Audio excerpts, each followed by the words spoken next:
Le Groenland est situé dans l'une des régions géopolitiques les plus importantes au monde. Pourtant, c'est une terre vide et stérile qui ne compte que 56 000 habitants. Cette île peut sembler insignifiante avec ses conditions de vie difficiles et un PIB de 3%, celui de Porto Rico, mais ce n'est pas le cas. Le Groenland est la plus grande île au monde, avec une surface équivalente à celle de l'Allemagne, la Pologne, la France, l'Italie, l'Espagne et les Pays-Bas réunis. Ces vastes déserts gelés offrent de nombreux avantages militaires ainsi que d'abondantes ressources. Il est évident que l'Amérique a un intérêt direct dans la possession de l'île, un intérêt qui remonte même à plusieurs siècles. Après l'achat de l'Alaska à l'Empire russe en 1867 pour 7,2 millions de dollars, le secrétaire d'État américain William H. Seward a envisagé d'annexer le Groenland et l'Islande la même année. Il est même allé jusqu'à commander un rapport à ce sujet, mais aucune action n'a été entreprise. Plus récemment, en 1946, une offre de 100 millions de dollars a été faite au Danemark pour le Groenland, le président Truman reconnaissant également la valeur de l'île. En 2019, que ce soit un coup de com' ou une réelle tentative d'acquisition, l'ancien président américain Donald Trump a attiré l'attention du monde entier en déclarant vouloir acheter le Groenland au Royaume du Danemark. Cet intérêt découle en grande partie de la tradition historique selon laquelle les gouvernements achètent et vendent des territoires. Cette pratique s'est peu à peu éteinte. À cette époque, Washington a acquis ce qui est aujourd'hui l'État le plus septentrional de l'Amérique, ainsi que des territoires à la France, à l'Espagne et au Mexique. Avec la reconnaissance croissante des droits des peuples à la souveraineté, l'achat des terres supposément habitées est devenu pratiquement impossible aujourd'hui. Certes, le Groenland est déjà très peu peuplé, mais 56 000 personnes vivent sur l'île avec de grandes différences culturelles. Ils ne peuvent tout simplement pas être achetés par les États-Unis. Ce ne serait pas une bonne affaire de toute façon. Actuellement, 60% des terres des États-Unis sont des propriétés privées, tandis que le Groenland appartient au gouvernement. Le Groenland bénéficie actuellement de soins de santé gratuits, d'un enseignement public et de pensions pour tous ses citoyens financés par les subventions danoises. Ils ont la mentalité européenne, pas américaine, et je ne pense pas qu'ils voudraient renoncer à tout cela pour être traités comme un autre Porto Rico. Le problème ne réside pas dans l'hypothétique acquisition du Groenland, mais plutôt dans l'adéquation du concept de propriété dans ce contexte. Le Groenland fait partie du Danemark au même titre que l'Écosse fait partie du Royaume-Uni. Il s'agit d'une entité essentiellement autonome et autogérée à l'exception des affaires étrangères, de la politique monétaire et de la défense du pays. Bien que l'île soit techniquement la propriété du Danemark, la situation est plus complexe et d'ailleurs cela pourrait évoluer à l'avenir. Le Premier ministre, le Parlement et tous les partis politiques sont favorables à l'idée de s'affranchir du Danemark tôt ou tard. La question n'est pas de savoir si, mais plutôt quand. Les perspectives du gouvernement danois sont les mêmes. Cette séparation tant attendue n'est pas due à un désir de vivre sous une autre juridiction, mais à la vision groenlandaise de bénéficier d'une souveraineté accrue et de prospérer grâce à l'énorme potentiel de l'île. L'obstacle actuel est que le Groenland doit être autonome sans dépendre du Danemark, ce qui semble être difficile à réaliser pour l'instant. En clair, le Groenland est un fardeau financier pour le Danemark qui n'a jamais été en mesure de faire fonctionner le Groenland sur le plan économique. Le Groenland dépend chaque année de 620 millions de dollars de subventions danoises qui représentent environ 60% de son budget annuel et de 20% son PIB. Oui, il y a de vastes ressources sous la glace, mais y accéder nécessitera d'énormes investissements. Par ailleurs, quelle est la position des États-Unis ?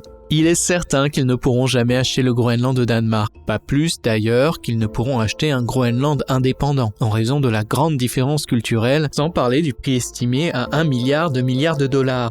Mais la bonne nouvelle, c'est que cela n'a pas trop d'importance. L'Amérique peut encore récolter les principaux avantages de sa relation actuelle avec le Groenland, même après l'indépendance de ce dernier, en lui apportant son soutien. Par exemple, Washington prend déjà en charge la politique étrangère du Groenland, bénéficiant simultanément de sa position stratégique importante dans l'Atlantique Nord et fournissant des capacités défensives qui coûteraient beaucoup plus cher au Danemark. En effet, il existe une base militaire américaine au Groenland depuis 1941, la base aérienne de Thule. Il n'y a jamais eu d'opposition significative à la présence continue de l'armée la plus coûteuse du monde. La base militaire se trouve à 750 miles au nord du cercle polaire arctique et comprend une station radar qui joue un rôle crucial dans le système américain d'alerte aux missiles balistiques, car la route la plus courte entre l'Europe et l'Amérique du Nord passe par le Groenland. Cette île se trouve également à mi-chemin entre Washington et Moscou.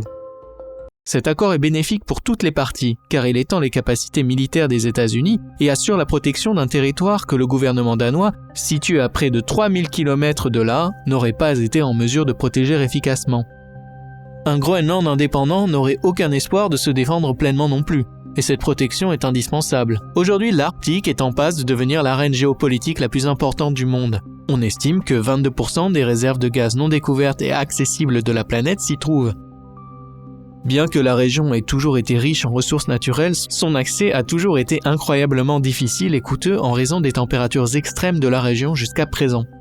Avec la fonte de la calotte glaciaire de l'Arctique due au changement climatique, de nouvelles possibilités s'ouvrent et le Groenland est considéré comme le joyau de cette région. L'île abrite la seule calotte glaciaire permanente en dehors de l'Antarctique, couvrant les 4/5 de ses 2,16 millions de kilomètres carrés.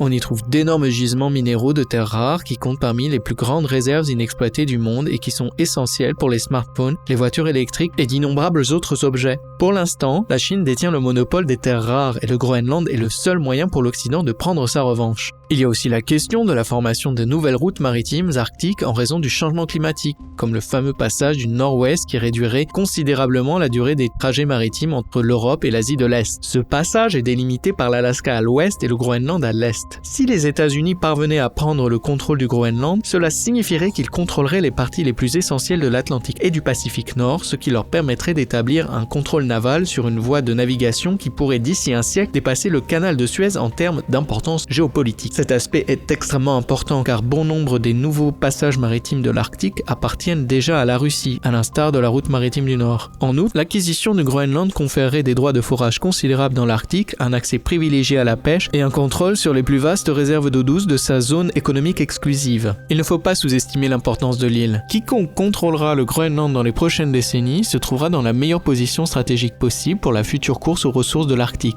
Certains ont même avancé que le Groenland pourrait devenir le territoire le plus stratégique à contrôler dans le monde à l'avenir. La défense de l'île par les États-Unis est essentielle.